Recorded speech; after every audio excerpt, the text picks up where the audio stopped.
This episode is brought to you by us, Horror Movie Talk. We're so happy to bring you Horror Movie Talk every week, and you know we aren't backed by some big podcast network. We're just two schlubby dudes sitting in Bruce's basement doing our best to entertain you. We are the proverbial little guys and are proud that we've built the podcast to where it is today.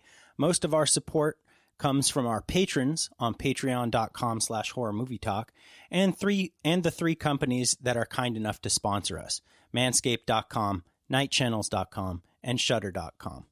We would like to ask that if you have a couple of bucks to spare each month, toss them our way on our Patreon or our PayPal, which is info@horrormovietalk.com. Although you're probably going to have a better bang for your buck on Patreon. We're working hard to build the podcast into something that will be able to support our families, and we can't do it without your help. If you sign up for our Patreon, you'll get access to a wonderful community and tons of value-adding perks that we refresh weekly and monthly. You can also support our sponsors using the HMT at checkout code to get sweet stuff like below-the-waist grooming from manscaped.com, sexy horror shirts and sweatshirts from nightchannels.com, and amazing streaming horror movies and shows from shutter.com. We enjoy giving you a free podcast each week, maybe more than anything else we do in our lives, and would deeply appreciate it if you were able to help us grow. So share the show with a friend, and let's get on with the show. Hello and welcome to Horror Movie Talk. An opinionated and accidentally funny horror movie review show. Go, go, go, go, go, go, go, go, go, go.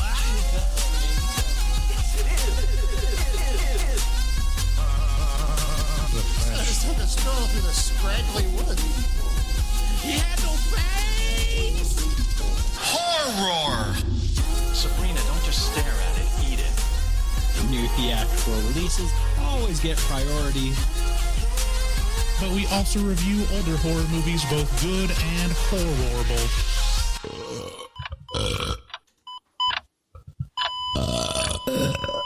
Wow, that didn't sound good. Hello and welcome to Horror Movie Talk. Your panel of expert hosts we are Dr. Bryce Hansen, who holds a PhD in spookology. Hi. And me, Professor David's Day, the foremost expert in scare no-nos. You guys, we have a very special episode for you today. A cool thing that you may not know about Horror Movie Talk is we have the very best community of any podcast that's ever been created in the universe. Ever. This includes other galaxies, all kinds of podcasts. We're the best one, and we have the best people. So, independent studies have found. Yeah. We won't cite the specific studies, but several. No, but it's true, and you can trust us on it. Also, you guys, make sure, if you're listening to the sound of my voice, you have seconds to get your submissions in for the hashtag #OneTittyHMT challenge. That's where you get your boob all nice and groomed up with your Manscaped lawnmower, and you get a picture of it with the lawnmower with your boob and the lawnmower in the picture. You post it to our Facebook group, and then boom, you're entered to win a Google Home Mini and a bunch of our stickers. You should check us out at our website, horrormovietalk.com, and from there you'll find links to all of our social media stuff. We also just started a Twitch channel, which I'll be streaming on probably tonight. We'll see how that goes. That's where, you can watch us play video games. So neat. We also, I wanted to get this into the pre-roll. We have second Saturday watch parties. Every month, on the second Saturday of the month, you can join us for a watch party where we get on like Amazon or Netflix or Amazon, and we watch a horror movie with our fans, and there's like a little sidebar that's a chat feature, and we can all chat about it. That's on the second Saturday of every month. That's just a mainstay and has been for a long time now. Yeah, go to our Facebook group to find out when those are. Yeah. Exact times. We post new episodes every single Wednesday, so make sure to subscribe and leave us a nice review if you'd like to help us out. And finally, if you'd like to get a hold of us on our voicemail, call us at 682-253-4468. We have a great show for you today, but before we get into it, I need to introduce our guest for today, my cousin Becca. Hey guys. This is my cousin, kind of. You're my wife's cousin. I don't know what that makes you and me. We're cousins. Okay. We're through marriage cousins. Right. Hold cousins on. Through marriage. Pause for applause.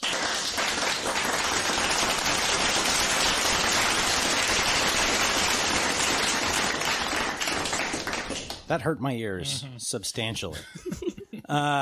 So Becca is kind enough to come on this episode where we will be reviewing The Wolf of Snow Hollow. And then also she's going to be, hopefully, I think, recording one of our special limited release pretentious episodes that's only going to be available on our Patreon about the movie. What's it called? Basket Case. Basket Case. And cult classic. Yeah, cult classic. So if you want to hear that review, you actually have to sign up for a certain tier on our Patreon. So you guys should check it out if you like what you hear today. So, like I said, we're going to be talking about The Wolf of Snow Hollow today. This is a movie that came out in October of 2020. We'll start out by giving our review and a score for the movie. We score on a scale of 1 to 10, 1 being bad, bad, bad, 5 being totally average, and 10 being so good that it transcends genre boundaries. After we give our score, we'll get into spoilers and take a deeper dive into what we liked and hated about the film. Later in this episode, we will be doing two things. We will be doing a small bit of Frankie MacDonald or horror movie, which I'm very excited about. If you've listened to the show for a while, you've probably heard the musings of Frankie coupled with screams of people dying on screen. And then you have to kind of ferret out which it is. That's just going to be a short little one of those because we got a lot of calls we got to get to. Some real hateful vengeance from Rojo from the Bronx. He's back, and but now he's angry-er and Irisher. So we went and saw The Wolf of Snow Hollow in our homes.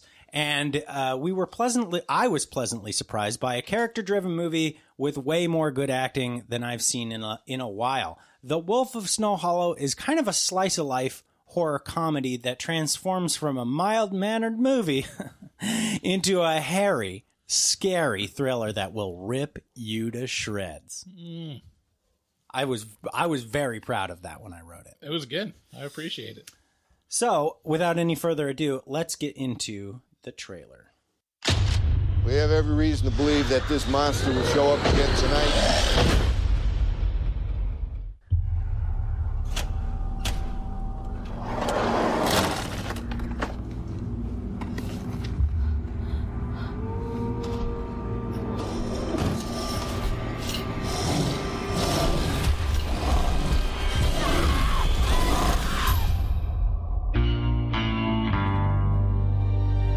I'm John, I'm an alcoholic.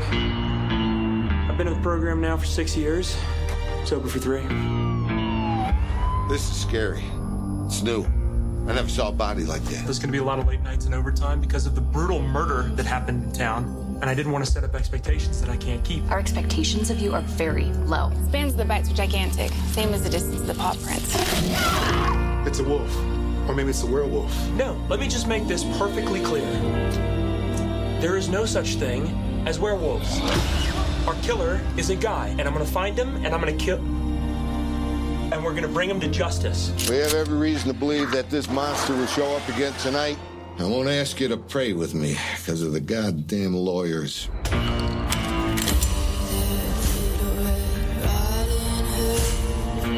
Where were you?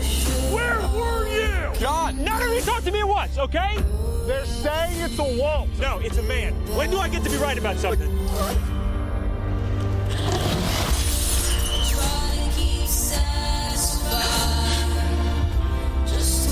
your job! Do your job! I am begging you!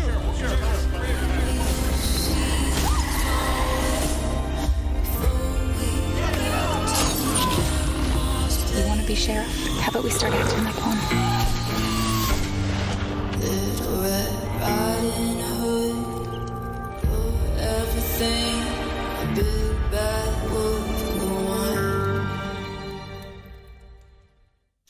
The Wolf of Snow Hollow. The Wolf of Snow Hollow can be rented for streaming on most. Holy moly, man! The Wolf of Snow Hollow. The Wolf of Snow Hollow can be rented for streaming on most major platforms right now. The quiet life in a small mountain town is disrupted when bodies are discovered mutilated in gruesome fashion as opposed to mutilated in, just kind of regular fashion. In a very neat and orderly fashion. Right. This story follows Officer Marshall, who has been struggling with alcoholism and gaining respect from his coworkers, father, and his daughter. Each time the body count rises, it's a full moon, which leads the townfolk to suspect a werewolf. It also adds increasing stress to Officer Marshall, who seems certain that it's just a very large man, but no one seems to respect his opinion. As the tension rises, so does the volume, as Officer Marshall seems to believe that shouting at everyone is the best way to lead, but in the end, everyone gets more wolf than they bargained for. Oh, darn. I should have said everyone gets more snow than they bargained for. That would have made less sense. I knew nothing about The Wolf of Snow Hollow when I started watching it and found myself delighted at the writing, acting, and characters within this comedic horror thriller. You know what this movie... there's a lot of crossover almost with Butt Boy. I referenced that in my written review. Yeah. Yeah. It's very similar in tone.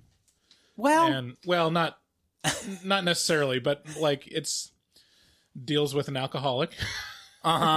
Deals with an investigation for gruesome murders. This is much more people acting like people, whereas Butt Boy is kind of people acting like...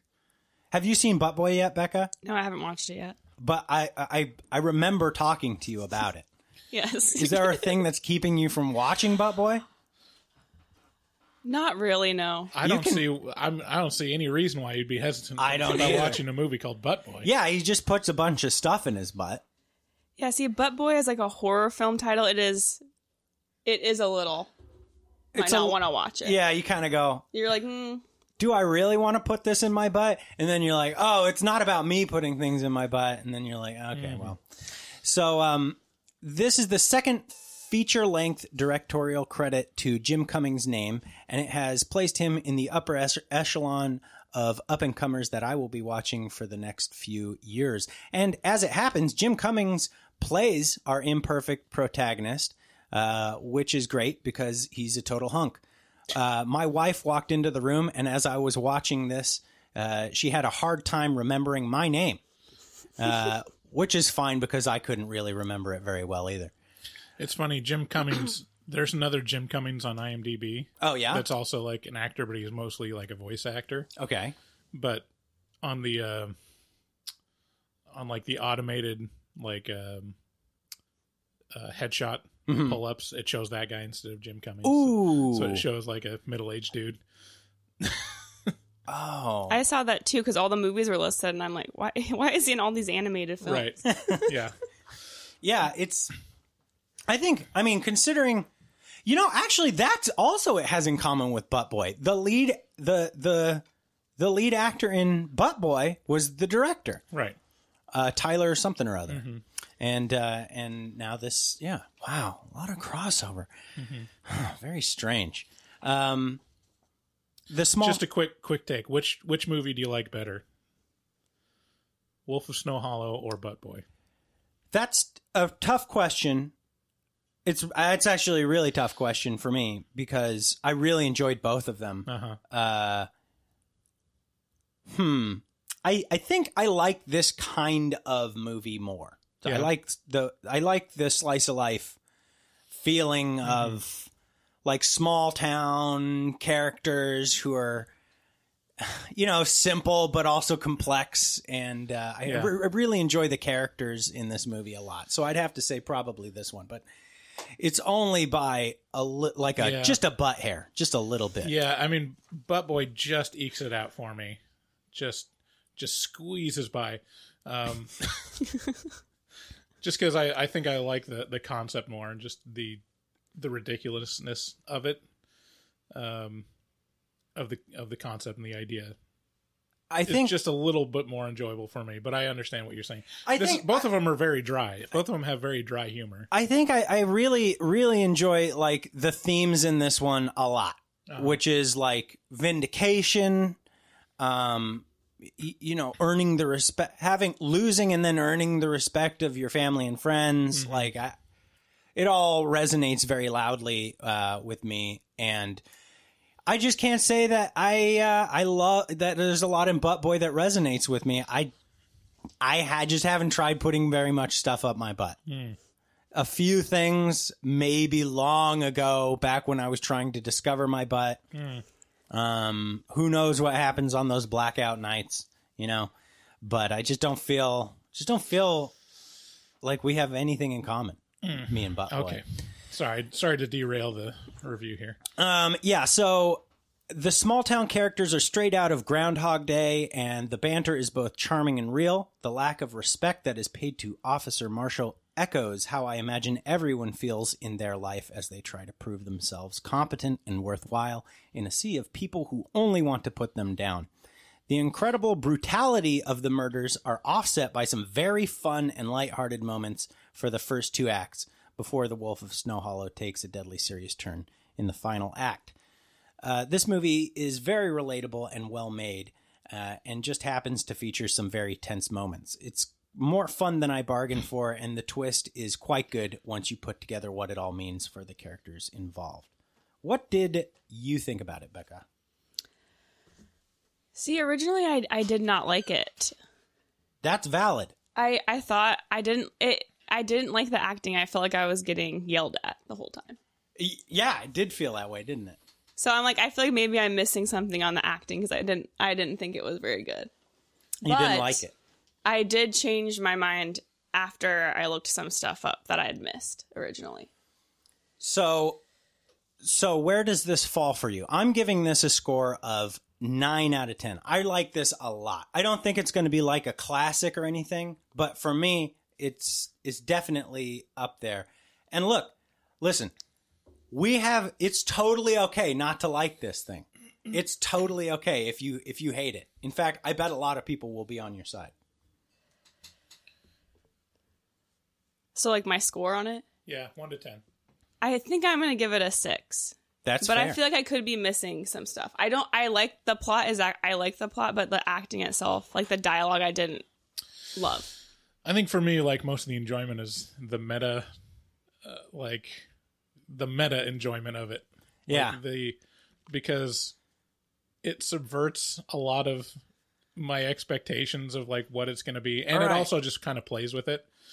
So little things like, it never gives like a lot of time to the idea that it's a werewolf. It's just like, it's assumed. It just goes, yeah, it's a werewolf. So this is a werewolf movie. Well, it's like, it's assumed, but also like of the officers, one of them's like, I mean, you know, it could be, and like before he could like even come out with his idea or explain it in kind of any expositional way, the what's his name? I forget all the names. Yeah, I don't. The main character, the protagonist, like just interrupts him and yells at him. He's like, "It's not a fucking werewolf." It's like he's heard all this shit before so many times that he doesn't want to hear it at all. And so a lot of moments like that where you're expecting the movie to hold your hand in a way and it just doesn't, or you expect it to like focus on one thing and it doesn't at all. It focuses on just someone's life being miserable and being like falling apart, which is very enjoyable to me. Whew. Sorry, I just threw a spring down a flight of stairs. So yeah, I mean, I got a lot of enjoyment out of that, and it's the same reason why I liked The Dead Don't Die, and a lot of people hated that movie. This movie felt a lot like The Dead Don't Die to me. Yeah, this felt very much like kind of a little bit of a meta commentary on horror, which, I mean, The Dead Don't Die. Did you end up seeing that one, Becca? She's shaking her head no. That's what a lot of people didn't like that movie, and I can't work out why exactly. I found it wonderful. I mean, that's the one where that's the other one. Like it's Ghouls. only enjoyable on a meta level of like you've seen all the things that horror does so many times that now you're like, ugh.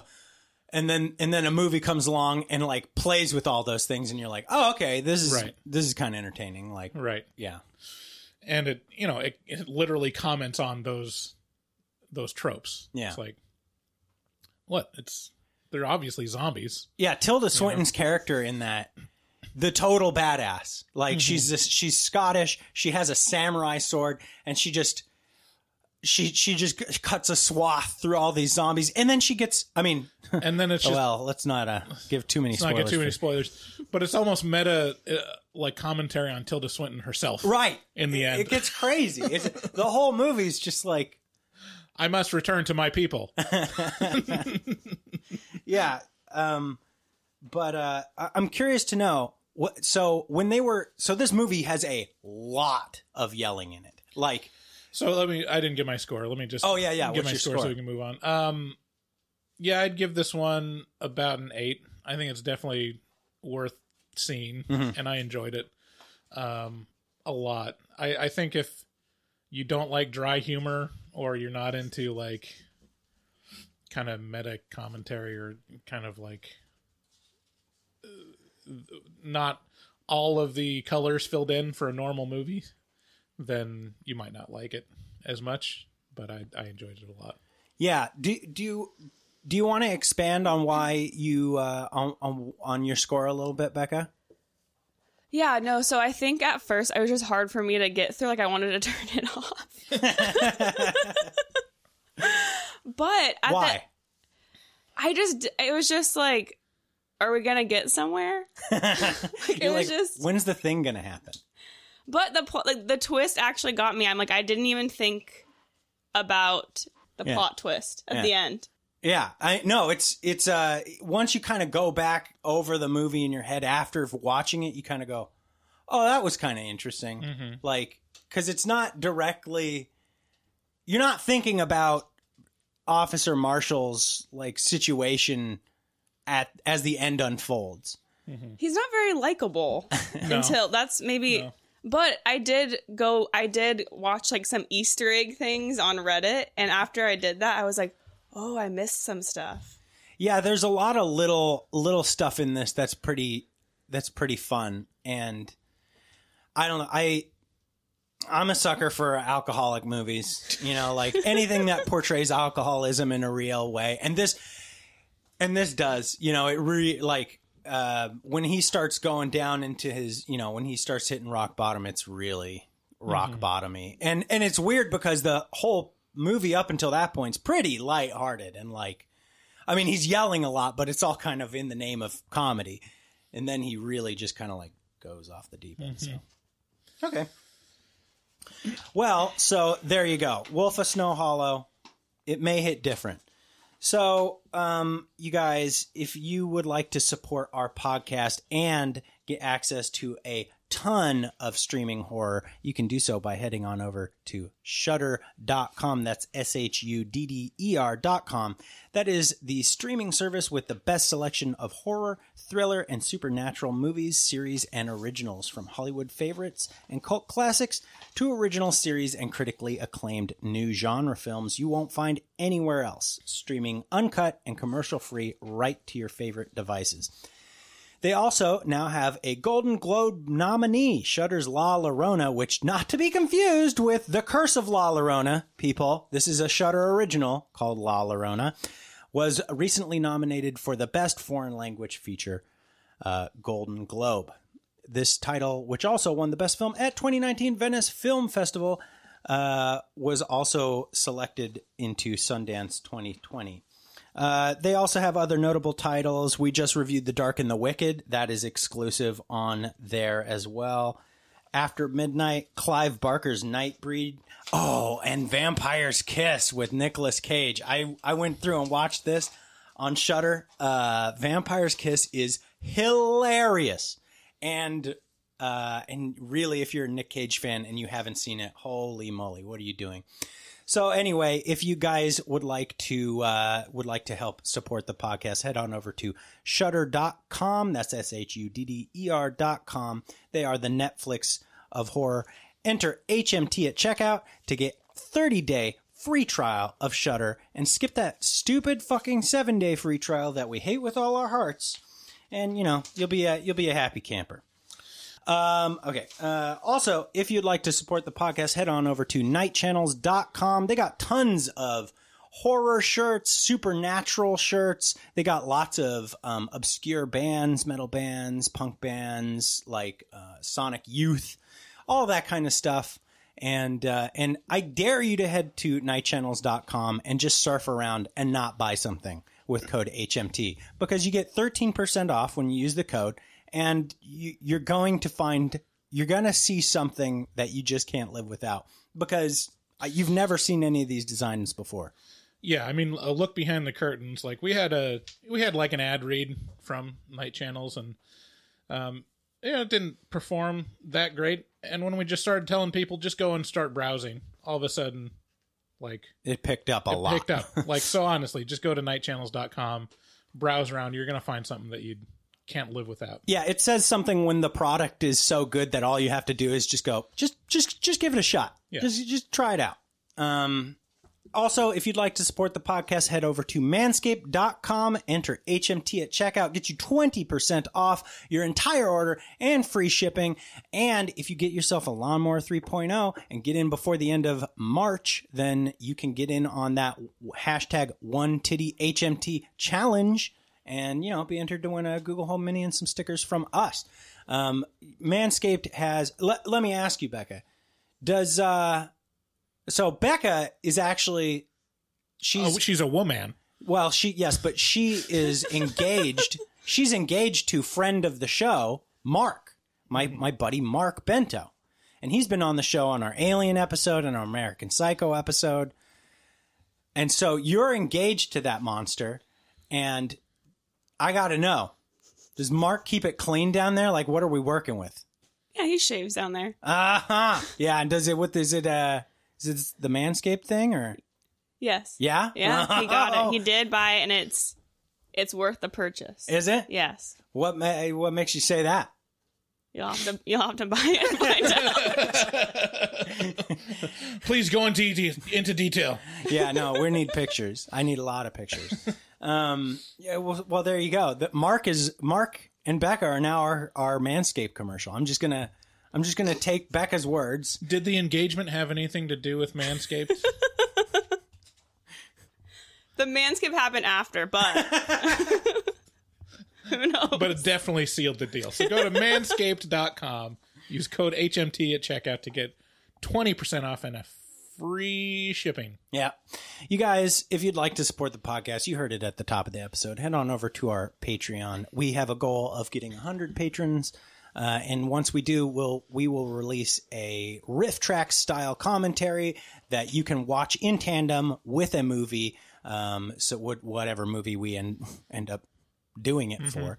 And then we have another goal for 200, and I don't know what. We'll release double episodes for a whole month if we get to 200 patrons. So head on over there. You get plenty of bang for your buck on our Patreon. We're constantly updating our shit. We make sure that our patrons get what they're paying for. So we just updated the tiers, and it goes from like real good value to completely ridiculous. But absolute insanity. Definitely some stuff that people have been asking for. Yeah, we'll suck your fucking dick. Just point at something in the room and I'll fuck it for you. Come on, just tell me what you want me to fuck. Give me the last one. Just tell me what you want me to fuck. And with that in mind, check out our resident artist, Dustin Goebel, who is a professional artist who fucks so hard. This dude also takes commissions for artwork from HMT fans, so contact him and check out his Instagram. You won't be disappointed. Just if you want to look at pretty shit for your eyes, go to his Instagram, and which is at dgoebel00. That's at DGOEBEL00 on Instagram, and make your artistic dreams come true. Tell him HMT sent you. You know, we got to get Dustin back on the show. I was talking to him lately, and he was real stressed out because he was doing some work for a brewing company, and he was like, I don't know if I'm going to be able to get it done in time. Dude, 2 days later, comes back, he's like, I got it all done. So he was like, I don't know if I'm going to be available to do stuff for you guys for a while. I was like, no problem, man. But, he's a killer, so he got it done. Yeah. And finally, call us at 682-253-4468. Leave us a voicemail. Tell us your deepest, darkest secrets. Maybe divulge And honestly, what it's become is just people berating us or other people or talking about their intimate sex details. Can ooh down a 20-foot water slide peg gnat? Yeah. I mean, I have big tits and a tiny vagina. Yeah, Becca, that was one of our... That was one of the voicemails. One of the voicemails. Yeah, she called up and she was like, listen. I am all woman. I am all woman. I have big tits and a tiny vagina. Yeah, there's a lot of... Misclick there. There's a lot of... Rojo from the Bronx calls us... He was a Patreon member for a while. Does he say, like, I'm from the Bronx? Like, is that part of the name that he leaves? Yeah. Oh, okay. Yeah. We think he's Irish. We're not sure.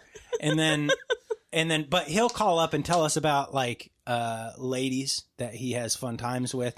And Bugsy. I gotta finish here. One time he was a Patreon member, and then supposedly he had sex with a girl who then stole his credit cards, his wallet, as she was leaving, and he had to stop being a patron.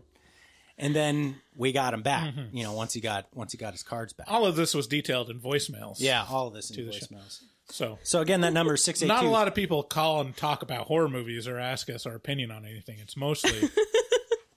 Yeah, big tits and tiny vagina. Yeah, so with that, let's get into spoilers.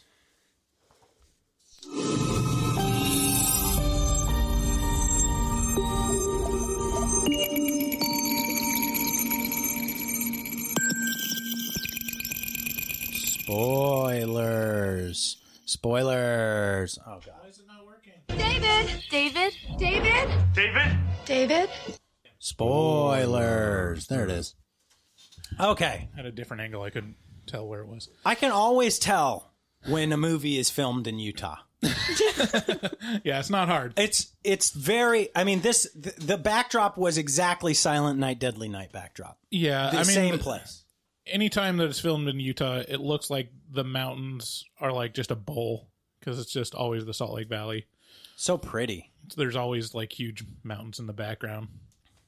Bryce is Mormon, or was Mormon. Grew up Mormon, so he has a fair amount of dabblings in Utah. Have you ever been? My parents grew up in Ogden, and so we'd go to family reunions there. I went to Utah every year, like,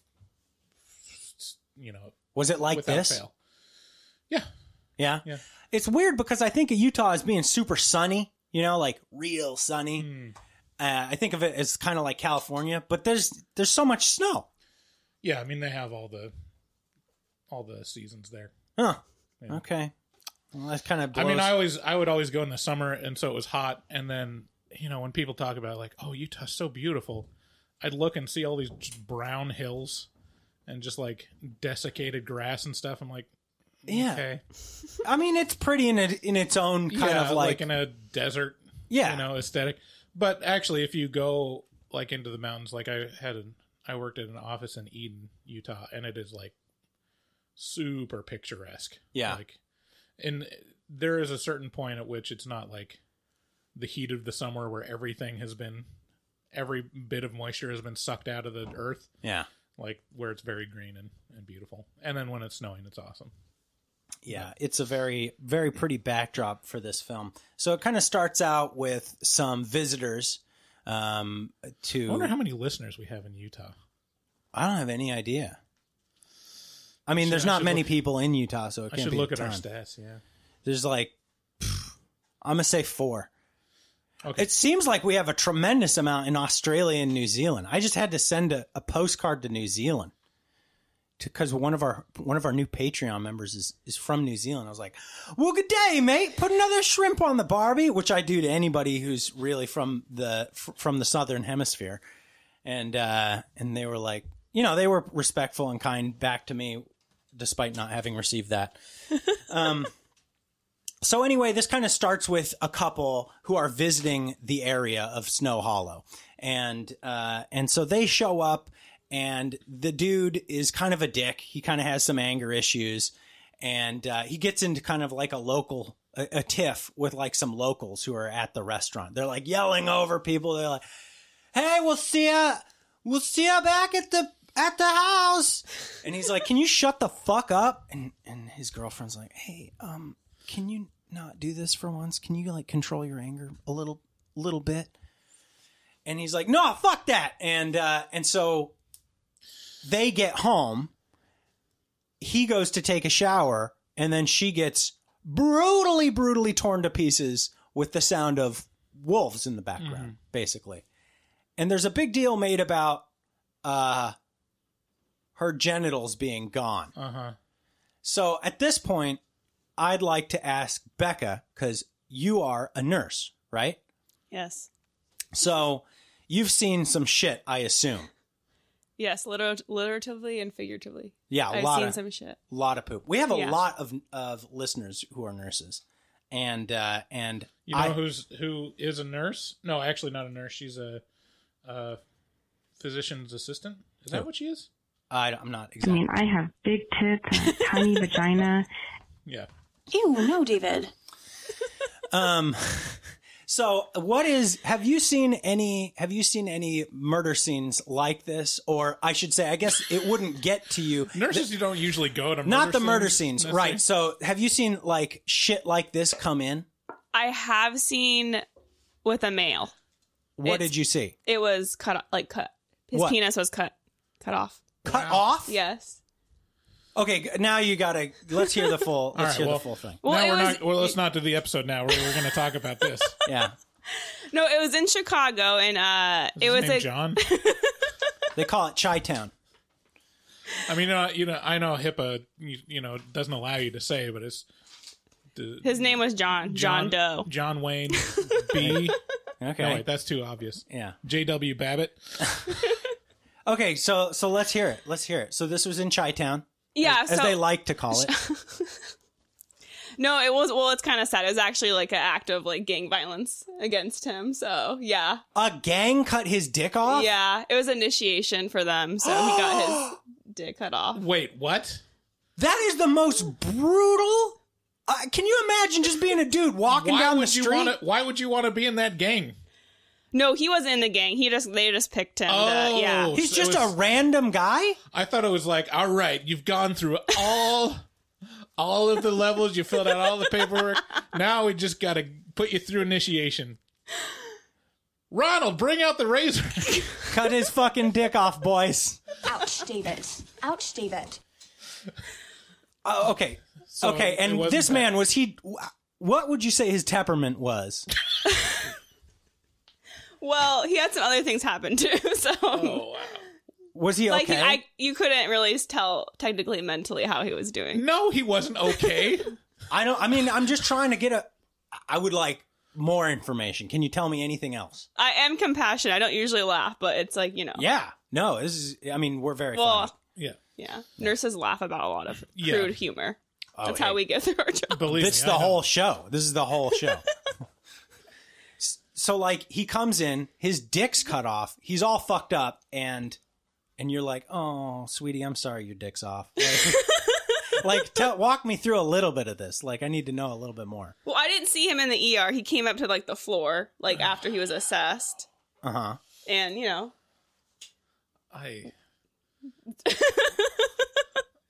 So was he... We just took care... He had, like, a bunch of, like, carvings in his legs, and his dick got cut off, and... Yeah. Wow. He got hit in the head. I'm assuming you couldn't reattach it. No, it was cut. Chicago. Not even once. Not even once, people. You can't blame everything on having been pigeon-toed, David. You can't blame everything on having your dick cut off, David. Okay. So anyway, this girl gets brutally murdered in The Wolf of Snow Hollow, and the sheriff gets called out, and... we kind of see this relationship right off the bat. We got the dad, who's like the old man sheriff, and then we got Officer Marshall, who's like his son, and the new up and comer who's like supposed to take his dad's place. Uh-huh. And you can see it's exactly the kind of relationship that I have with my dad. So it's just like, Dad, can you fuck off for like 10 seconds? Oh, I'm sorry, I can't sneeze. You know, it's like, it's just like this, the frustration from both of their ends at like, the dad's like, you're incompetent. And the boy's like, you're old. Why are you still here? Right. And so there's this great. Yeah, Officer Marshall, like the big takeaway is that he's very stressed all the time. All the time. So he's stressed about his dad. His dad's like days away from retirement and he's not taking care of himself. And so he's basically afraid that his dad is going to die because he's not like taking care of a heart murmur. Yeah. And then he's stressed that, you know, there's a murder rampage in his town and you know, dealing with alcoholism at the same time. So he's pretty frazzled throughout, and that's very apparent. Yeah, to be honest with you, the thing that I found the most funny about this film was the fact that he just yelled at everyone all the time. He's just screaming at people, which I think I find funny because I think that's how I am. You know, it's just like, why is everyone so incompetent all the time? And really it's like, oh, that's you being incompetent. Uh-huh. You know, it's like your weakness. So I kind of identified with this guy a little bit. How did the character of Officer Marshall hit you, Becca?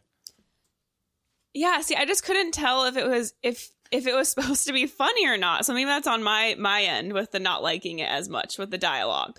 Like, I can see that.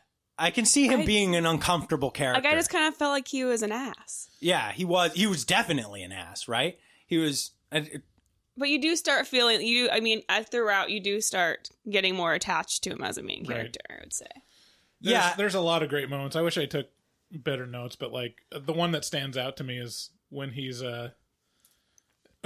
he goes to the AA meeting and he calls out the one guy and his wife. Yeah, like, I had a lot of real harsh feelings towards Frankie in particular and his family. I wish them a lot of ill will and harm. And then he's like, it's like, and we're going after the suspect, and then off camera, killer. Yeah, sorry, I was still getting used to it. I'm still getting used to it. Frankie, you know, it's like calls him out again. It's just like all these little off-screen things where there's something going on. They spend no time on it. It's just a throwaway line of dialogue. But he's kind of this punching bag for the movie. He's like the stereotypical dad is dumb punching bag. You know, like his daughter just thinks he's an incompetent ass. She's like, Dad, all the time. She's just like, fuck you, Dad. You're so stupid. Anyway, and the whole town is constantly saying to this guy, my 6-year-old daughter could have solved this case by now. Like, everybody's so disrespectful to this dude. Well, he just can't get no respect. I mean, when you pull it back, like, kind of the full picture of it is he is kind of a fuck up. Yeah. Like, he's in this film, it starts out with him, like, being a recovered alcoholic. And so you see him at his best. Yeah. But obviously, he wasn't always this way. And so people in his family disrespect him for, you know, probably being a fuck up before. And then we see at the end of the film, like, oh yeah, he's a huge fuck up. And then he kind of redeems himself. But well, I mean, I don't know. I find myself wanting to, like, as you put him down, I'm like, well, that's not fair. Like, I have reactions to it. I'm like, well, it's not entirely fair. Like, everybody has low points. Like, you don't have fucking low points, Bryce. Well, yeah, but when you're like crashing your car on the job and because you're extremely drunk and like, you know, fuck up You did that last week. My job where I work exclusively in my house. Yeah. Uh-huh. Oh yeah. So, I mean, and he basically. Oh, and then the other aspect is like, yeah, it's like there's an aspect of nepotism too. Like, he's just assumed that he's going to be the sheriff. Isn't the sheriff an elected official? I don't have any idea. Like, well, here it is. I'm pretty sure. I think it is. Sheriff is an elected official, so it's not like it's presumed like, oh yeah, you know, I get. When my dad dies, I get dubbed the sheriff. So this is an interesting thing. And so there's a lot of like expectations, and you realize by the end of it, it's like, well, that didn't work out because, you know, his own choices. Yeah, he has a lot of great one-liners though, where he's like, Can we not? Where he's having an argument at a restaurant with his coworkers, and or maybe it was his wife. With his wife. It was with his wife, and he's like ex-wife. His ex-wife. Can we not do this at Bonanza's? God damn it! I had a better time at Abu Ghraib. So it's established that he was in the military. He was at Abu Ghraib. I had a better time at Abu Ghraib. That's a fucking great line. So I guess this guy is my favorite part of this movie. And if you don't like the super stressed out kind of guy, if being super stressed out is not your, like, the way that you are, you might not have as great of a time with this. I don't know. Right. But it wasn't just him yelling. Like, I felt like everyone was just mad, like, and angry. Yeah, everyone like was... the boyfriend yelling. Of course, obviously he lost a loved one. Yeah. It was understandable. And critical pieces of her are missing. But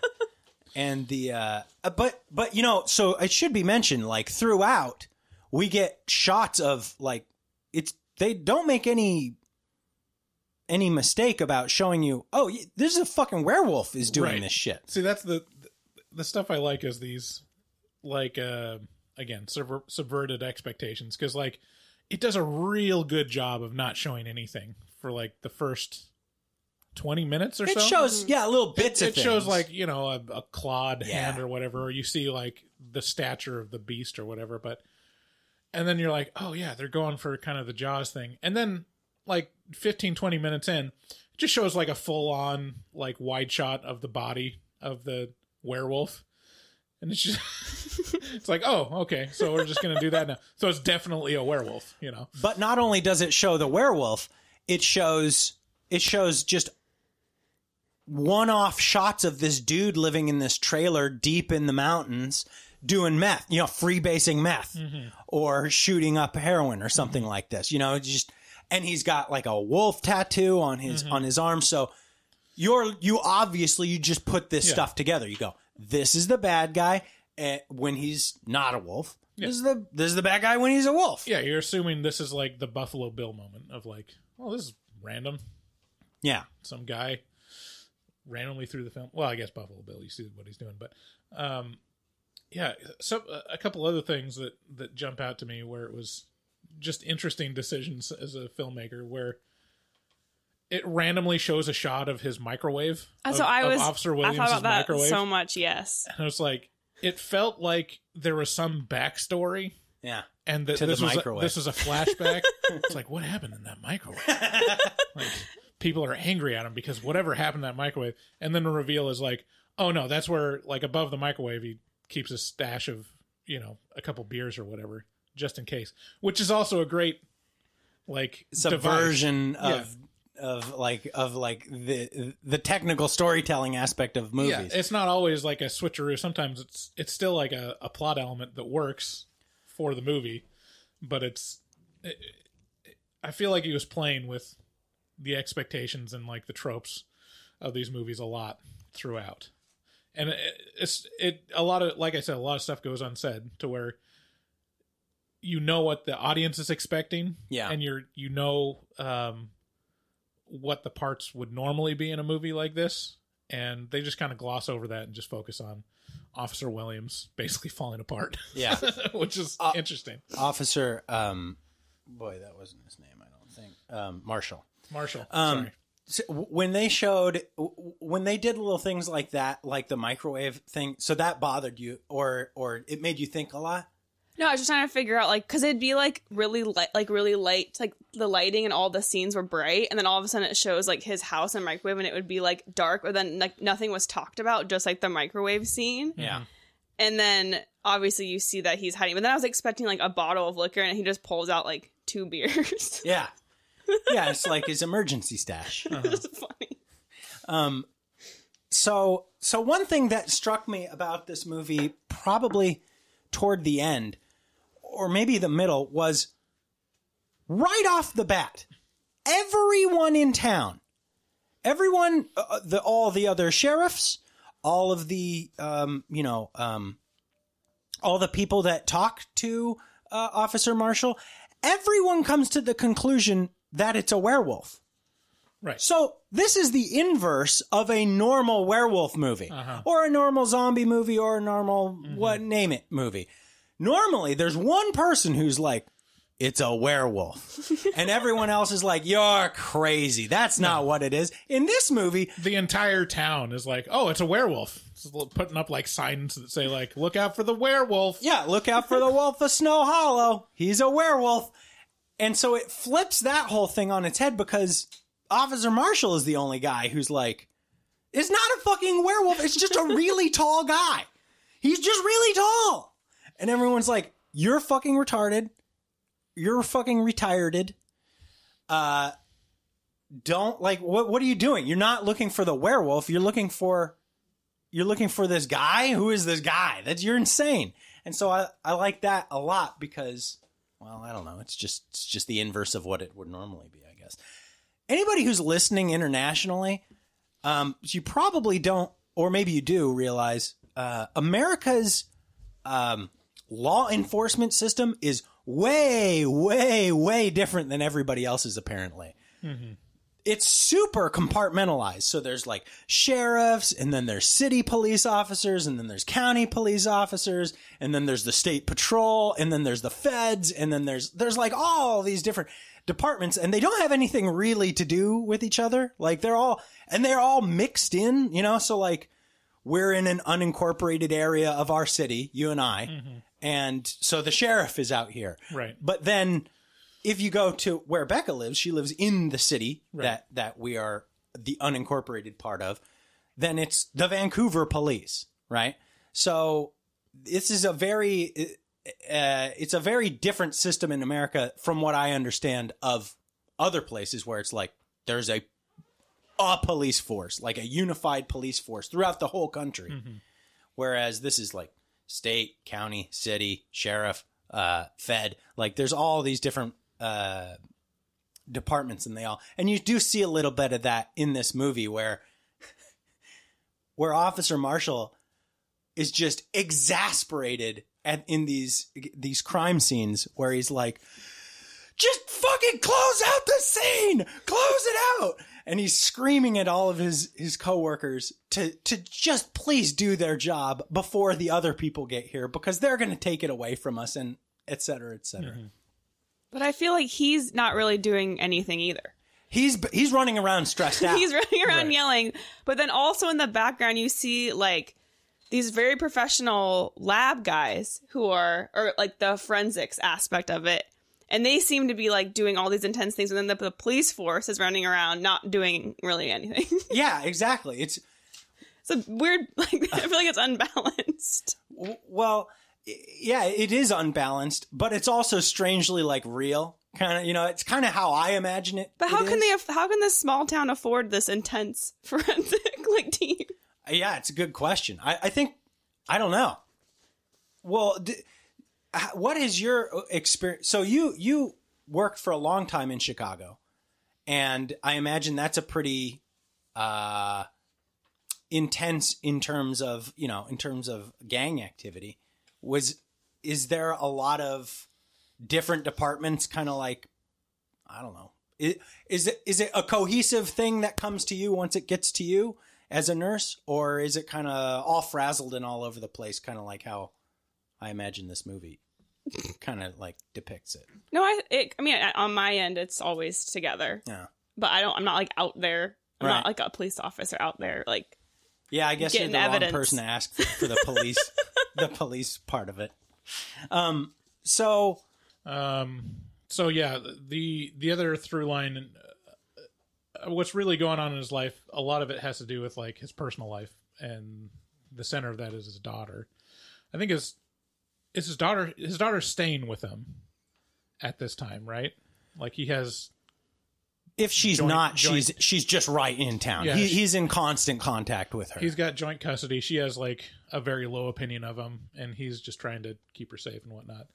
And she doesn't take him seriously at all. And then at some point, she goes out to park with. Was it one of the deputies that she was sleeping with, or did I see that wrong? I think you saw that part wrong, but what the stakes are, so the sheriff's department has set up a sting operation where they're pretty certain they have a bead on the suspect, and so they've kind of enacted wasn't it some sort of like lockdown scenario where they're like, nobody go out of your house, just everybody stay inside. We're going to have radio silence.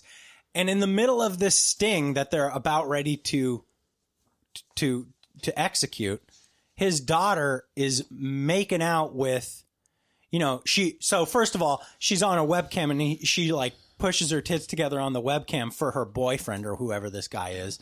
And then she's like, you want to meet tonight? And he's like, yes. She's all telling him. I mean, I have big tits and a tiny vagina. That's right. Yeah, her character's name is Jenna, I believe. Mm-hmm. No. It's it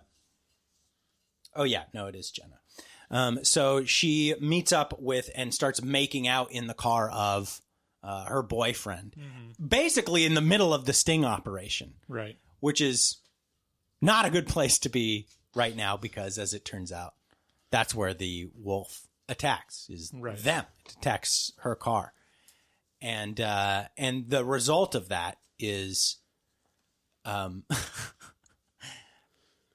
boyfriend gets murdered, right? Yeah, her boyfriend gets murdered, and Detective or Officer Marshall is forced to tend to his daughter instead of chase after the wolf. And then the result of that is his coworker gets killed. A fellow sheriff gets killed and crammed into a garbage can. And she, as he's saving her life, she's like, you fucking fuck up. She's like, you messed up. What are you doing here, Dad? And he's like, I'm saving your life. He's so frustrated. And then randomly, so it kind of ends. It seems like it ends abruptly because all of a sudden they're like, "Oh well, we found the suspect and he's murdered now, or he died, being apprehended," and they just see. So all of this stress about like I got to catch this guy, and then just randomly it's like, okay, well there's the body bag where the guy is. It's definitely the killer. Yeah, and you're like, oh, and then. It does a twist at the end where it wasn't the guy, and he finds out at the same time as one of his fellow officers does. He's going around like handing back evidence. Yeah, he's closing out the case basically. Yeah. So he's got to return evidence to all the people who own the evidence. And he goes back to this taxidermist house, which I can't remember did we see him before? Was he the landlord of the original? Yeah, he was the owner of the house that the first murder.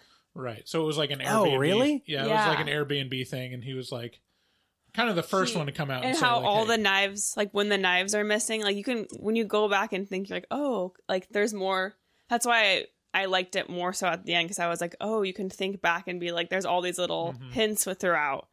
Oh, that makes it even better. That's not. I didn't make any of those. My favorite part is actually when the boyfriend is holding like the taxidermy, like the little tool that's used to get the the little sewing ripper. Yeah, I was like, oh, I don't know. That was like one of my favorite parts when like she realizes that. I liked they added that in there, and then how she comes and saves him in the end. Oh, now I'm making even more. He's actually throughout the whole movie a lot. Like there's little points where he pops up throughout. Yeah, he's in it a couple times. So like it's finally revealed. He gives the evidence back, and then he's like, the taxidermist invites him in. He's like, "Come on, tell me about the case. It's done now. You can talk about it, right?"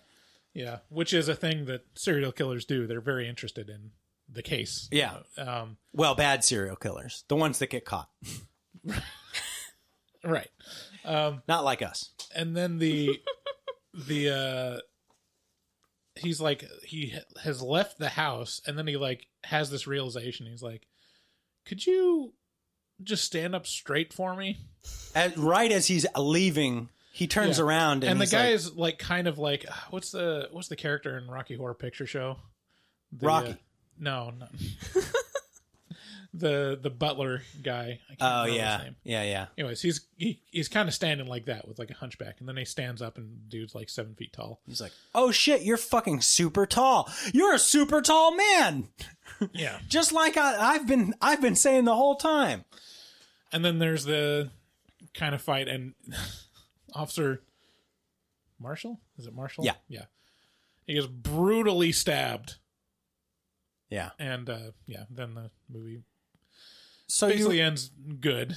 Yeah, you know? so it kind of ties it up into, it wasn't a werewolf. He was right the whole time. It was just a real tall guy. And he wore a werewolf suit. Yeah. Yeah, and he put on the suit and he hisses at him. He's like, "Rah." Yeah. Rawr. Hang on. You're like a big dirty raccoon, David. So yeah, I at the end I had this realization that he was really justified. You know, it was like, oh, he was right the whole time. It was a really tall guy, and I don't know. I found the movie. I would watch this one again for sure. What about you? Yeah, I'd watch it. This is one that I think Aaron would probably like, but I mean, not to undersell. There's a lot of real good kind of gore, violence in it, you know. Yeah, it might turn off some people, but not any listeners of this show. We probably should have prefaced this at the start of the show. What's your kind of backstory with horror? Are you a big horror fan, Becca, or is this kind of a genre that you're newer to? I mean, no, I really like watching horror movies. It's hard finding someone to Mark won't. He gets scared. He watches them, but he does get nervous. He gets what's it? He's gonna be mad at him saying this on here. What's it like when he gets nervous? Does he get up and walk around? I imagine him pacing. No, it's more of like a curl up and ball.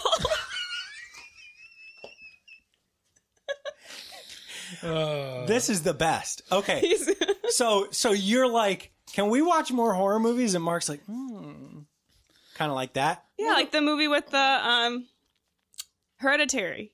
He wouldn't watch it again. He's like, it was too scary. And that's a fucking tremendous. That's a deeply alarming. Right. But that's the point. He's like, can't we just watch Pride and Prejudice? But Mark will sometimes come to me with things that are like he'll be like, have you watched the new Croods movie? I'll be like, what? He'll be like, the new Croods movie. It's great. I'll be like, what are you talking about? That's not specifically that movie, but it's stuff like that. And I'll be like, why would I watch that? He had seen the movie before, but he had seen which one? This one we're talking about. The Wolf of Snow Hollow. Yeah, but he said that he started the movie and then fast forward to every fight scene, and then that was it. I was like, okay. What are your favorite horror movies? The Shining. I like Seven. I'm not really. I like more of Hereditary type of with ghosts and the evil spirits. I'm not huge into super gory Saw. Not so much cup of tea. I remember it was probably 2013. I think that's when The Conjuring was released. I love Conjuring. You and I and my wife went to go see that at the movie theater at the beach. Yeah. And that was that. I remember that as being one of my favorite times going to movie theaters and watching a movie. Like the first time I saw The Conjuring, it was so great. Yeah. That was a lot of fun. And that's one of those kinds of movies. So, Becca, would you recommend this to people? Would you recommend people watch this? I think I would, yeah. I do, even though I didn't like it, I do want to watch it again because I think that I missed things. Any caveats in there? Like, maybe not if you're if you're this way. If you don't like being yelled at, you shouldn't watch it. If you're not a big fan of Charlie Day, you don't watch this movie. Wild card. Okay, so with that, Let's go on to Frankie MacDonald or horror movie. So this is a little game that I made up long ago. Well, maybe not so long ago. Where if you're not familiar with Frankie MacDonald, you can search him on YouTube. That's MacDonald, M-A-C Donald. And he will give you weather alerts about your area. Are you familiar with Frankie? No, I think maybe I should look him up. Yeah, he's a great guy. He also has some comedy bits that he tapes. He's also very creative. Like he does a lot of sketches. He does do a lot of sketches.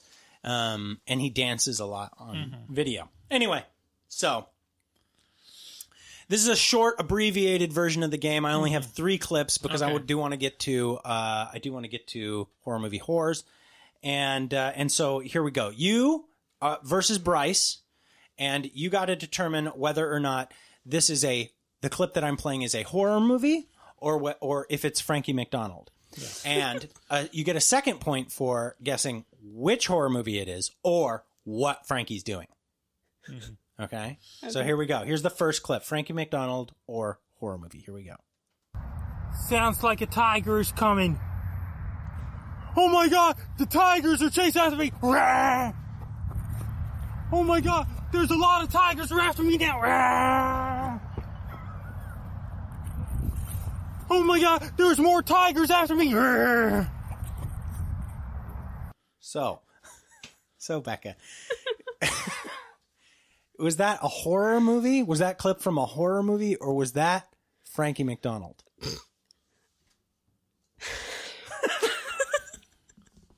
I want to say. How are you feeling right now? I mean, it sounds harrowing, whatever it is. I'm going to say horror movie, but I don't know which one it is.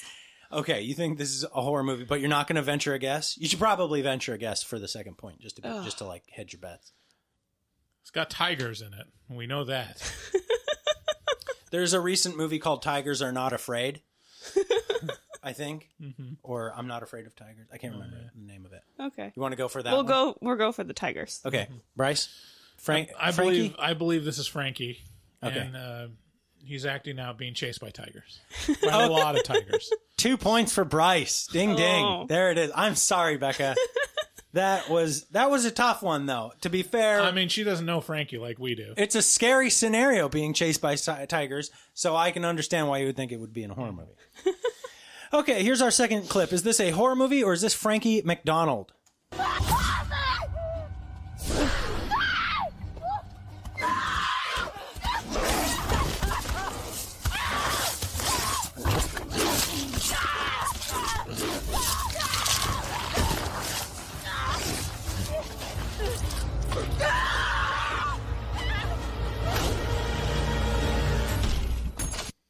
Okay, I'm going to give this one to you first, Bryce, because Becca went first last clip. Is this a horror movie or is this Frankie MacDonald? It sounds like a horror movie. Okay. Yeah, I want to guess which one? It sounds like there's a monster in it. Some kind of monster attacking some poor woman. I don't know, I almost feel like it might be a trick question. Is this from Wolf of Snow Hollow? Okay, that's Bryce's guess. And now, Becca, is this Frankie MacDonald or a horror movie? I think horror movie as well. Okay. It sounds like another werewolf situation also. Okay. But Bryce is in the lead right now with 2 points from that first question. I don't know the movie. You should take a guess. I don't know a lot of werewolf. You can guess the same movies. thing he guessed if you want.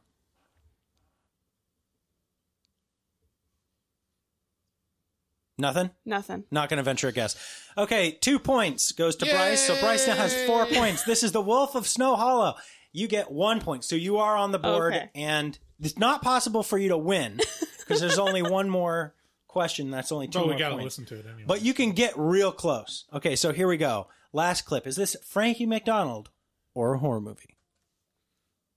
This is Frankie MacDonald, my own TV station live in Sydney, Nova Scotia. Extremely cold air is headed towards Joy Haven on Wednesday, February 24th, 2021. It's going to bring really cold weather Joy Haven in Nunavut territory. It's going to bring extremely cold temperatures. It's going to bring around minus 38 to 39 degrees Celsius. Daytime high is going to be around minus 54 degrees Celsius with... Okay. Becca, was that Frankie MacDonald or a horror movie? I'm going to take a guess and say Frankie MacDonald. Okay. It's a bold guess. And he is describing a cold front coming in, the weather. I like the way your head thinks. Yeah. Okay. Also, Frankie MacDonald, and he's talking about specifically Nova Scotia. Well, you're both right. 2 points for both of you. It is a breakaway lead for Bryce, though. But I mean, this was your first time playing, so to be honest with you, it's not really fair. So way to go, Bryce. I guess you beat Becca at Frankie MacDonald or horror movie. Whatever. Okay, so our next bit is going to be horror movie talk. Whores. Whore. Whore. Whore. Whore. Whore. Whore. Whore. Whore. Whore. Whore. Whores. Whore. Whores. Whores. Whore. Whore. Whores. Whore. Whore. Whores. Whore. Whore. Whore. Whores. Horror Movie Talk Whores is a little bit where we play some of our voicemails from our listeners who call into the show at 682-253-4468. And, just hear what's on their mind. A little refresher. We have had some recent rap battles from Max Allen. We had Rojo from the Bronx. Had a little beef. And also Glittercore, which seemed to be the fan favorite. It seemed to be the weakest to me. I'm just saying. I mean, to my extremely... cis white male disrespectful sexist ears, it sounded like the weakest of the raps, but it got a lot of love from our fans, so I'm wrong all the time. So anyway, that's our lead in to Horror Movie Talk Whores. Bryce, who is our first caller? Can you tell us? I believe I don't know. We'll find out. Go ahead and play. It's your boy Bugsy, coming from the wonderful great land of Tampa Bay, Florida. That is my leprechaun voice. Lep in the Hood must be the one movie David didn't get super high before watching. Maybe that would have raised his rating. A friend with weed is a friend indeed. You know, this movie's my guilty pleasure, because it focuses on the music industry and stereotypes surrounding it as well. It isn't as good as the original, but for a sequel that doesn't take itself seriously, I think it's awesome. Minus the tranny rape and drag queen final act. It's funny how rappers wanted to have a positive message, yet label forced some negative agenda, which rings true in modern day Hollywood. Down, death to Whitey. Lep in the Hood is 99 out of 124 movies ranked, and 49 out of 67 horror movies ranked that me and my friend watch on our free time. You hate on my list, I fucking kill you. When I was a kid, I supported BLM because I didn't like tomatoes and would order BLM instead of BLT. And gas-liking mayonnaise makes me racist. I put Miracle Whip for my Wonder Bread, to quote the Great Scary Movie 3. And tell Elizabeth that's enough of that. when she's bored at work. That is. I'm trying to. May God have mercy on your soul. Is he trying to do an accent? It's like almost sounds like he's trying to do Jamaican. It sounds like he's having a stroke. I mean, he came prepared. I'm pretty sure he's reading that. He must be. Yeah. I had to. Bugsy. That was like a formal review from Bugsy. It was.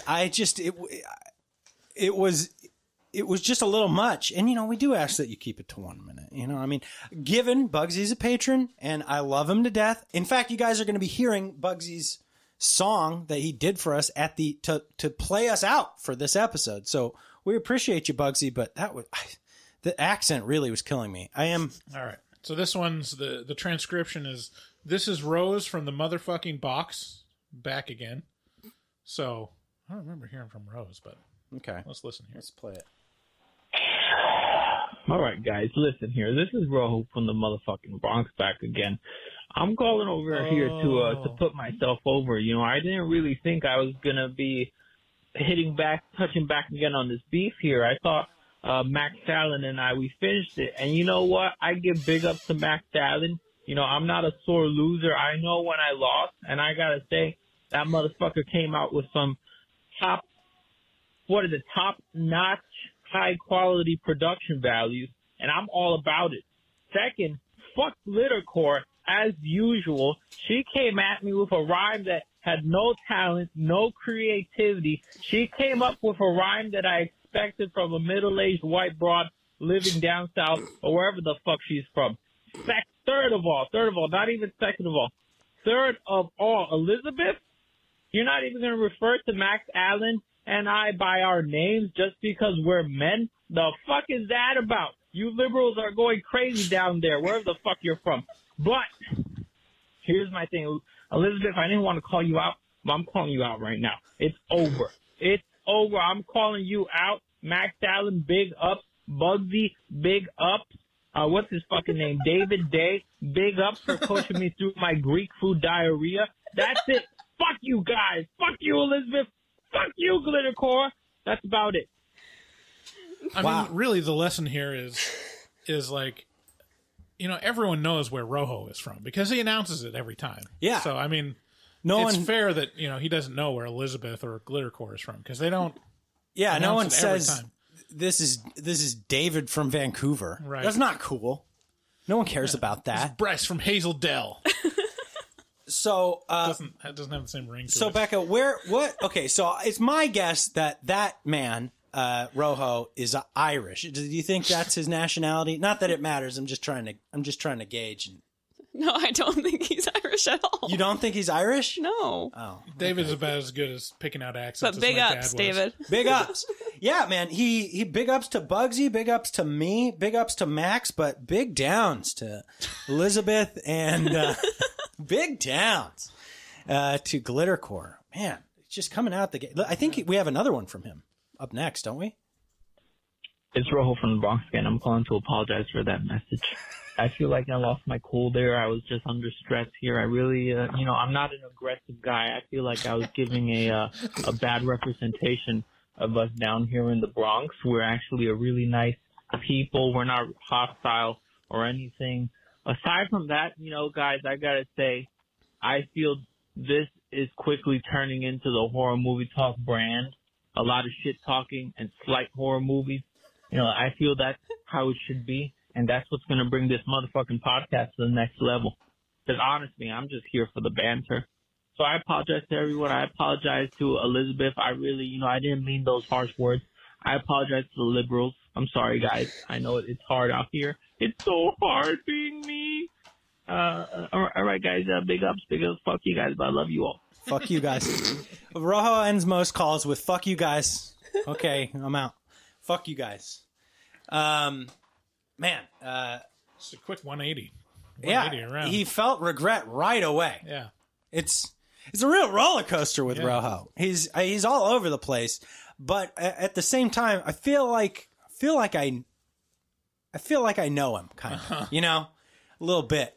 He does not seem to. I mean, he did say sorry to the liberals, but it didn't seem like, I don't know, as a powerful liberal myself.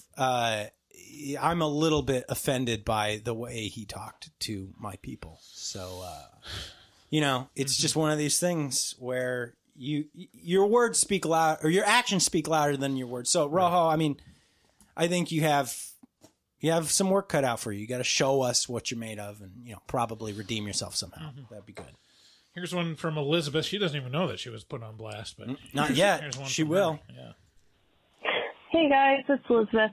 I just was watching the Purge show on Hulu, which is a fantastic show, by the way. If you guys haven't, or any of the listeners haven't seen it, definitely watch it. Amazing. I just wanted to know your opinion on the Purge movies, if you've seen them. Do you guys think that they're scary to you, or, because on one hand you have it, it's something that technically could happen, which is scary, but on the other hand, it's like, no, it's so ridiculous. It's not going to happen. And there's just a lot of fear and anxiety in those movies. So I just wanted to know if you found them scary or not. And, just for context, maybe just try to keep politics out of it because, I come to this podcast to get away from politics and all the bullshit online. So not really interested in talking about that. Just movies. So thanks. Love you guys. Bye. Love you too, Elizabeth. Have you seen any of the Purge movies, Bryce? I have not. I haven't watched them yet. How about you, Becca? I think the very first one. Yeah, I think so. I think that's the same for me. And I found it, I was pretty upset. Like, it was just uncomfortable to watch, I guess is the main thing. I was like, ugh. Like, it just felt kind of gross. Kind of felt like Saw, just like, okay, it's just, how did you experience it? Do you recall? It's scary, but I also feel like it could be, like, it's not that far off. Maybe. Like, yeah, it's something like it could, I think that's a fear behind it as like, oh, it's something that. I don't think like it, I mean, I haven't seen them, but like the idea of having, it legal to murder a bunch of people just to one day out of the year, cut down on, douchebags.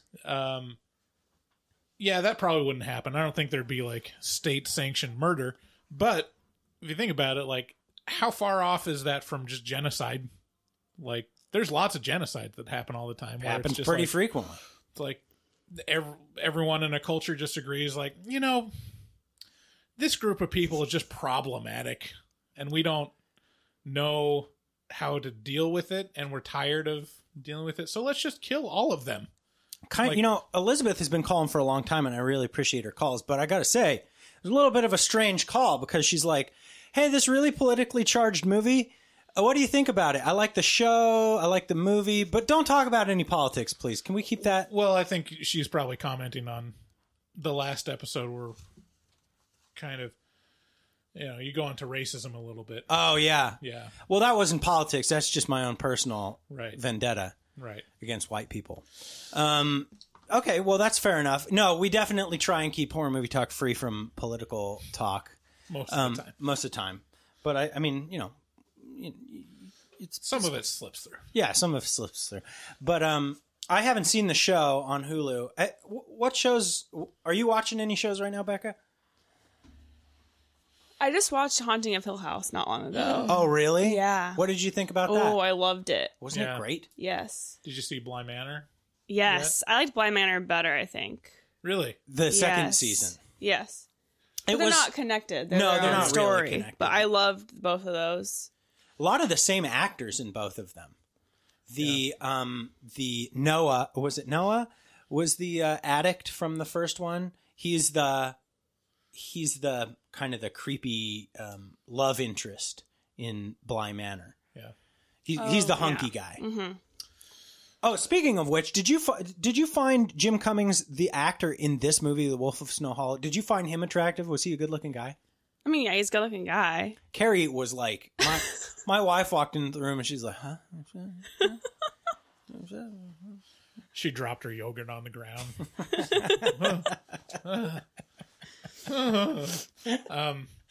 The yogurt.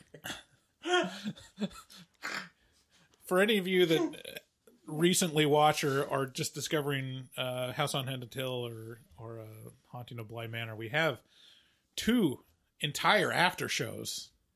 Two after shows worth of episodes on those 2 series. So check those out on horrormovietalk.com. Yeah. So I've been actually, this is interesting. So like horror shows, I just finished The Outsiders or The Outsider, which is on HBO Max, and it's a adaptation of a Stephen King novel, I suppose. It's spectacular, and it was directed by Jason Bateman of Ozark and Arrested Development and a ton of other things Teenage and Zootopia and blah blah blah blah blah. It's a great series. I highly recommend it. Real dark, and it does. You know what? It takes a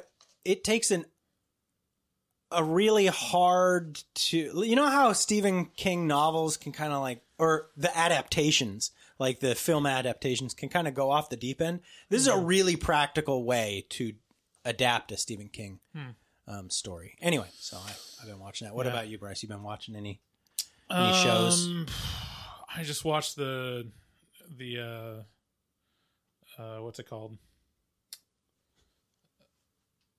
Pharaoh versus Allen. Oh, or Allen versus Pharaoh. Allen v. Pharaoh. Yeah, the Woody Allen doc. That was pretty horrifying in its own way. Yeah. We'll have to talk about that on the Afterpod. Okay. Because that's not horror movie related, but that was pretty intense. My takeaway is that nothing really happens unless there's a HBO documentary made out of it, and then it's real. Yeah, especially not if there's a Netflix documentary made about it. Fuck Netflix documentaries. Okay, and here is our last caller for today. Hey guys, it's CJ from Leominster, Massachusetts. I just started listening to your podcast a few days ago. Started with 7, really good review. By the way, it is the perfect cross between thriller and horror. It is not exclusive. Thank you. Just wanted to say you guys are really funny. You guys helped me get through my 11-hour workday. Also, you guys should definitely go watch the 2016 independent film, The Void. It is Lovecraftian. It's got a lot of monsters. It's all practical effects. It's fucking awesome. You know, you guys are the shit. I love your fucking show. Hey, thank you. Thank you very much. I couldn't get his name here real quick. CJ. Hey guys, it's CJ from CJ. It's sometimes the Google Translate is so far off that I have to actually listen to it again. Yeah, Rose from the box. Thank you, CJ. We really appreciate listening, and I appreciate your accent. You got one of those good Massachusetts accents. You know, I'm not really appreciating these last 2 calls. There was nothing about sex or beefs with other listeners. Just talking about horror movies. Like, what are we becoming here at Horror Movie Talk? Is the bar so low? I couldn't make out the movie that he suggested. The Void. The Void. Yes. Okay. Yeah, this is a big one that a lot of people have mentioned to me, and I don't know. Something about the poster for it gives me panic attacks. So I just pass it up every time. I'm like, I think this is another one that Dustin recommends. So that's lots probably, of people have. That's probably a recommended good indication. Everyone that Dustin recommends turns out to be a banger. Yeah, you know, we get a lot of recommendations to watch a lot of movies from a lot of people. A lot of people are like, "Hey, can you review this movie, please?" And at this point, we're just like, the answer is we have hundreds and hundreds of movies that have been requested that we review. So if you want to make sure that your voice gets heard, head on over to our Patreon, pay $15 a month. You get to suggest and vote on a movie for us to watch each month. Yeah. So you might not get yours picked, but at least you have input. A lot of times you'll get it picked. And if you really want to make us watch a movie, there is a patron level now. Yeah. Just it exists. Steel yourself when you find out how much it is. But I think originally with the podcast, like, we were really wanted to, if it wasn't a new release, cover what people wanted us to. Yeah. And it very quickly became apparent that that's just not possible. No. You know, we have 52 episodes a year, and doesn't even scratch the surface of what we would need to. We get like 10 requests a month. Yeah. And yeah. Okay. So. Well, Becca, how was your episode on Horror Movie Talk? How did you like it? Would you do it again? Yeah, it was fun. Yeah? Thanks for having me. Oh, you bet. And if we get started right away, I bet we could easily get another episode recorded on Basket Case, which we also watched. So if you enjoyed this review, you should head on over to Patreon and pay us some money and then listen to another review of Basket Case, because it's a cult classic from the early 80s. And so let's get out of here. You guys, thank you so much for listening to the show. If you liked it, please subscribe and share it with a friend. Toss us a rating on iPodcasts or Apple iTunes or whatever it is you can toss us a review on. That helps the show out a whole lot. We really appreciate you guys. So have a great week, and we love you. Bye-bye. Bye. Looking for a podcast full of burps and gas, perverted cast, skinny and fat? Look no further. Horror Movie Talk is accidentally funny, begs to donate money, fake sponsors for dummies, and so much more. New episodes every hump day. They'll pickle your dickle for foreplay. Patreon members have it your way. Vote for a movie every month for the review. Chopper, don't just stare at it, eat it like a taco. Put your tongue through the phone hoodie, Picasso. Look at them hot kids, swear not a pedo. Got me too'd with Cosby eating jello. Pudding Pops done gave Bryce flatulence. Drain addict Dave doesn't give a shit. 1 through 10, is it horrible or excellent? Oil me up, daddy, is dinner rump. Kiss Bryce Hansen. Look at them hot kids, Chris Henson. Masturbate with a crucifix, exorcist. chest first, there's an alien. Linda Blair peed on Sigourney Weaver. I know it's true cause it came from social media. Patrick Bateman can't understand you. Stab you to death for rotten apple reviews. Opinionated podcaster with a doctorate.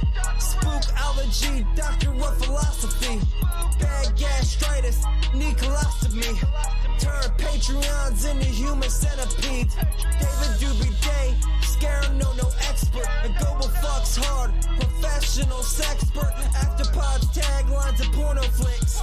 American Psycho, them guys pretty sick. Chopper, don't just stare at it, eat it like a taco. Put your tongue through the phone, hoodie, Picasso. Look at them hot kids, swear not a pedo. Got me too'd with Cosby eating jello. Pudding Pops done gave Bryce flatulence. Train addict Dave doesn't give a shit. 1 through 10, is it horrible or excellent? Oil me up, daddy, is dinner rumps. Nothing good happens in the woods. Always get more than you bargain for. Got a pickle to dickle, machines tickle bitties. Killer on the phone, ain't no Sharon Stone. Vancouver, Portland, Oregon, and organs. Corona, COVID, curse, Lorona. Green River Killer, because reasons. Hallway of poop monster kids screaming. Ain't your ordinary dingleberry itinerary. 30-day shutter and jump scares, they fucking scary. Time for the spoilers with jokes and tropes. Use their white socks to catch their loads. Just show them one titty, pretty. Paganism you should worship, they Teflon dicks. Pacific Northwest, let them see one breast. Shifty ass, stay spooky, poor man's digress. Bugsy, HMT, horror movie talk. Hold on, they don't like Halloween. Fuck them. I will suck your dick. I will suck your fucking dick. I will do it. Just join my team. I'll suck your dick. You can fuck me or get fucked by me. You can watch me fuck something. Just point at something in the room and I'll fuck it for you. Come on, just tell me what you want me to fuck. Jesus Christ, MacGruber. Just tell me what you